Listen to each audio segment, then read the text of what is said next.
औज़ुबिल्लाहि मिनश्शैतानिर्रजीम बिस्मिल्लाहिर्रहमानिर्रहीम।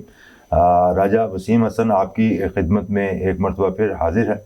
और जैसा कि आप जानते हैं मुख्तलिफ़ मौज़ूआत होते हैं, उनको लेके और आपकी खिदमत में हाज़िर होते हैं। रोज़मर्रा की जो भी शहर के अंदर जो एक्टिविटीज़ हैं, जो भी मामलात हैं, चाहे वो कारोबार के हवाले से हों, सियासी सरगर्मियाँ हों, करंट अफेयर्स हों, आपके साथ डिस्कस करते हैं। आपको उसके मतलब जो है वो कुछ थोड़ी बहुत हमारी कोशिश होती है कि हमारे ज़रिए से कुछ चीज़ें आप तक पहुँचें और उसके बाद फिर आपका फ़ीडबैक आए, जिससे हम अपने इस प्रोग्राम को मज़ीद बेहतर से बेहतर बनाते चले जाएं। जैसा कि आप जानते हैं कि हमारे साथ मौजूद होते हैं हमारे मोस्ट सीनियर हमारे तजिया निगार हैं, किसी तारुफ के मोहताज नहीं हैं, लाहौर चैम्बर के साबका सदर भी रह चुके हैं और अपने कमाल तजिए की वजह से इनकी बड़ी महारत है माशाल्लाह, क्योंकि बात को बड़े अच्छे तरीके से आप तक पहुंचाते हैं अपने दलाइल के ज़रिए, अपनी बाकायदा जो है वो एक वीएन के ज़रिए। और मुझे बड़ा मज़ा आता है सुन के और आपसे गुफ्तगू करके।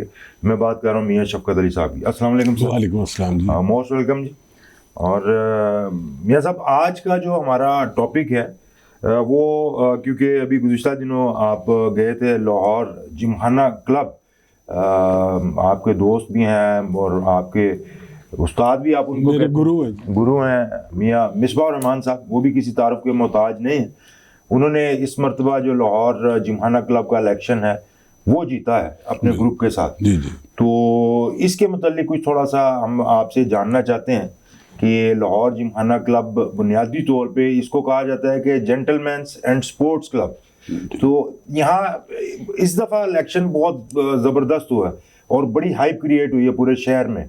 इसकी क्या वजह है? थोड़ी सी अगर आप कोई बैकग्राउंड इसकी बताएं। ये जो इलेक्शन था जिमखाना का, ये आफ्टर इफेक्ट था लाहौर चैम्बर के इलेक्शन। बिल्कुल ठीक। लाहौर चैम्बर में एक पार्टी जीती, उसने समझा हम लाहौर की क़यादत ही हमारे पास है सारी, तो उन्होंने यहाँ पे मियाँ मिसबाह रहमान और उनके ग्रुप को हराने की कोशिश की। वो जो जीत थी वो अलग भी डिस्कस कर लेंगे, क्या जीत थी नहीं थी, कंट्रोवर्शियल थी। यहाँ पे आपने देखा पूरा दिन बड़ा स्मूथ इलेक्शन हुआ और ये total number of voters Lahore chamber के कॉर्पोरेट क्लास से ज़्यादा थे। बिल्कुल ठीक। लाहौर चैम्बर की कॉर्पोरेट क्लास 4000 वोट की थी, जी जी। ये 5400 वोट थे। ठीक है। कोई हल्ला गुल्ला नहीं हुआ, कोई ऐसी बात नहीं, कोई बदतमीजी भी इवन नहीं हुई। लोग अपोनेंट भी थे, बैठे भी रहे, खड़े भी रहे, वोट मांगते भी रहे। मगर स्पेसिफिकली मियाँ मिसबाह रहमान साहब को टारगेट किया था कि इनको किसी तरीके से हरा दे, और पम्फलेट भी निकाला गया जिसपे मियाँ साहब और 3 और लोगों के नाम पे कांटे लगे हुए थे। मार्किंग की गई कि इनको वोट ना दिया जाए। मियाँ साहब ने ये 35वां इलेक्शन लड़ा खुद, 35 इलेक्शन वो जीते हुए। लाहौर की रिनाउंड फैमिली से है, मियाँ शुजा रहमान, मियाँ ज़काउर रहमान, ये उनके भाई हैं। अभी भी उनके भतीजे मिनिस्ट्रियों पे बैठे हुए हैं। ठीक है। पूरे लाहौर शहर में उनका बहुत इन्फ्लुएंस है। अब उनको कह देना जी मैं हरा दूंगा या ऐसा सोच भी लेना, तो मैं समझता हूँ ये सोच की जो है ना नेगेटिविटी, इस जाती रंजिश, यानी इसको रंजिश के या मतलब इस लेवल पे आके कि बाकायदा आप मार्क कर दें कि इनको वोट ना दें, तो ये आप जैसे कह रहे हैं लाहौर चैम्बर के आफ्टर इफेक्ट्स हैं, तो कोई बहुत ज़्यादा सीरियस नहीं ले लिया है दूसरे मद्दे मुकाबिल? सीरियसली तो हमने भी लिया। मियाँ मिसबाह रहमान के जो हामी थे उन्होंने भी बड़ा सीरियसली लिया। ठीक। हम एक वोटर के पास गए, उनको फ़ोन किए, जो इलेक्शन का तरीकाकार है। मगर इस तरह किसी की शख्सियत को बस करना वो अच्छा काम नहीं है। और स्पेशली जो 3 लोग उधर से लगे हुए थे उनके खिलाफ, तीनों को मेंबर मियाँ मिसबाह रहमान ने बनाया। ठीक है। अब ये देखें कि जिस लोगों ने आउट ऑफ द वे बनाया हुआ, अपने हाथ के लगाए हुए पौधे। लाहौर जिमखाना में 80% लोग मेरिट पे आते हैं। ठीक है। 20% एग्जीक्यूटिव कमेटी की मर्जी से आते हैं। कोटा रखा हुआ है, जैसा एचएसएन कॉलेज में भी है और जगह पे भी है। बिल्कुल ठीक है। एक गोरे का बनाया हुआ निजाम है, वो चल रहा है। ठीक। तो ये मियाँ साहब ने अपने जो कोटे में से इन तीनों को मेंबर, मैं भी उनके कोटे से बना हूँ। बिल्कुल ठीक है।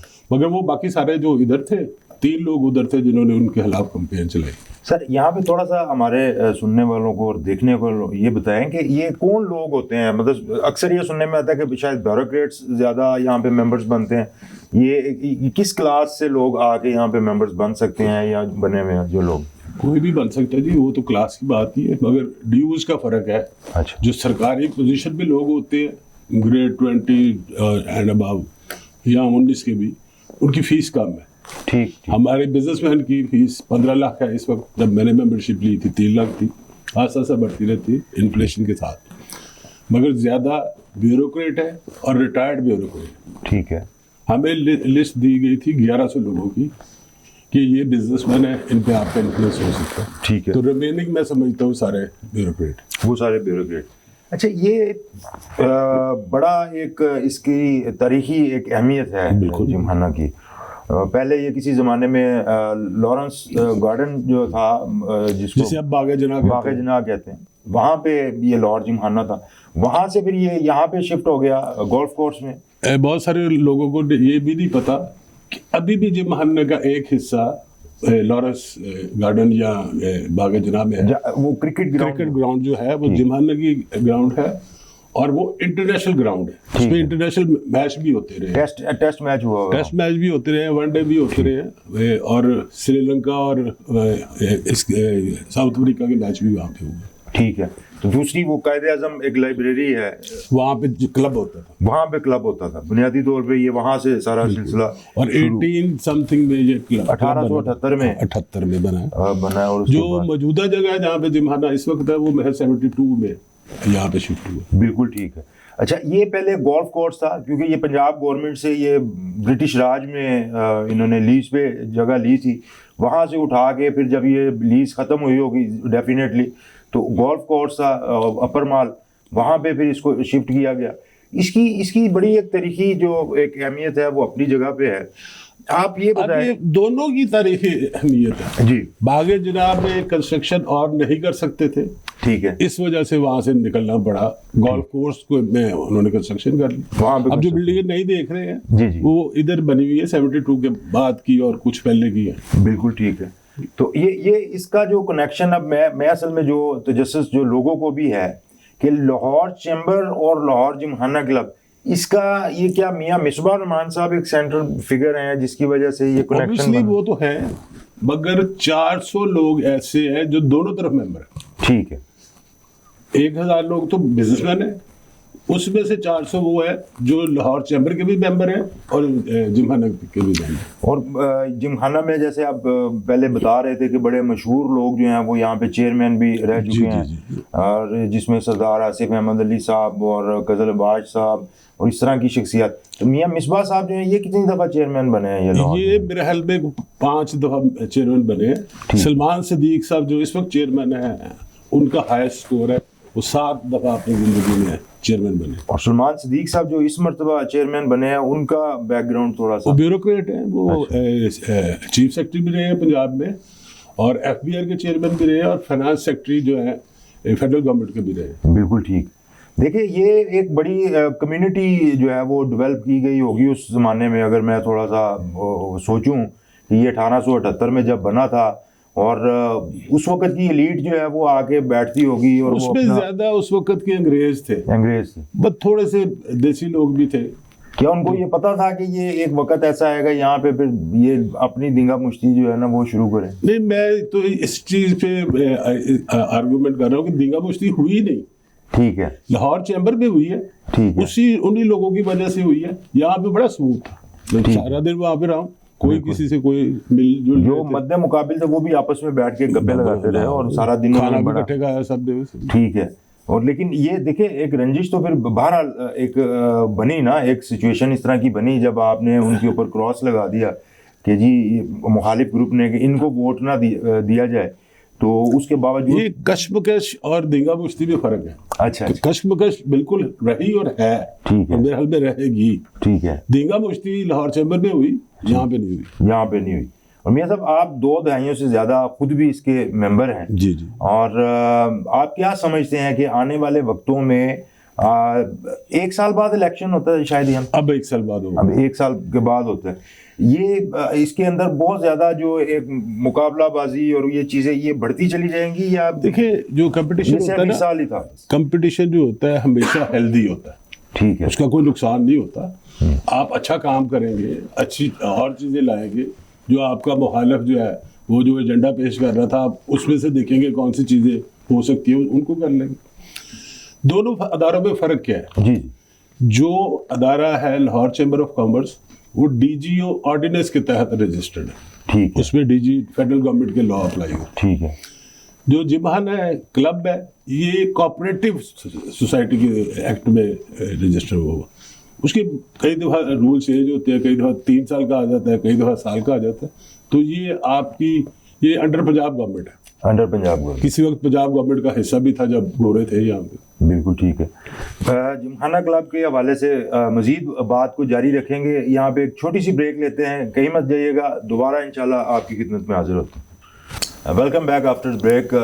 मियाँ साहब से बात हो रही है जी लाहौर जिमखाना क्लब के हवाले से, और गुज़िश्ता दिनों अपने एक बड़े डेलीगेशन के साथ, अपने ग्रुप और अपने इत्तेहादियों के साथ मियाँ साहब एक डेलीगेशन लेके गए मुबारकबाद देने के लिए मियाँ मिसबाह रहमान साहब को। क्या उनके उस वक़्त जज्बात थे और मोराल उनका कैसा है? मोराल तो चैम्बर में ग्रुप ने शिकस्त खाई थी। बिल्कुल ठीक, मोराल उनका हमेशा हाई रहता है।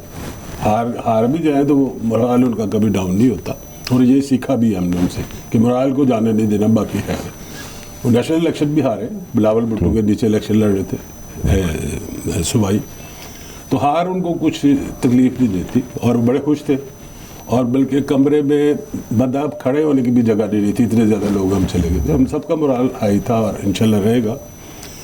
तो बाकी चलता रहेगा, जिमखाना में बैठना करना, उन्होंने चलाना करना इसको। बिल्कुल ठीक है जी। और हम दुआ गो हैं कि अगर दोबारा वो इलेक्ट होके आए हैं, और जाहिर सी बात है कम्युनिटी की बेहतरी के लिए, क्लब की बेहतरी के लिए जो वो कोशिशें पहले भी करते रहे हैं, अब मज़ीद वो करेंगे और इसके ग्राफ को बेहतर से बेहतर करते चले जाएंगे।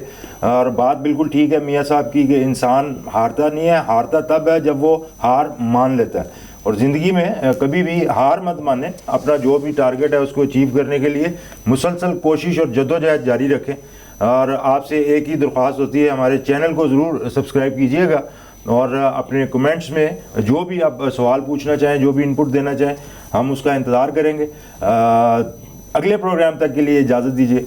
बहुत शुक्रिया।